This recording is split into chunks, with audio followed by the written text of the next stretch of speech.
One whale is worth more to the climate than 1,000 trees combined. Seriously, blue whales are secret carbon capture machines. Blue whales lock up about 33 tons of carbon in their massive bodies.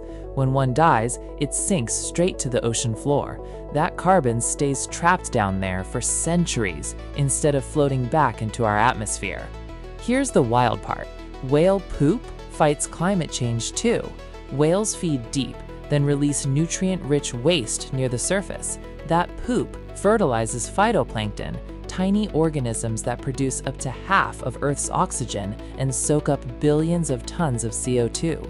Economists put a price on this. Each whale is worth over $2 million in climate services. Restore whale numbers, and phytoplankton could capture 1.7 billion tons of CO2 a year, like planting 2 billion new trees. And here's what makes it crazier.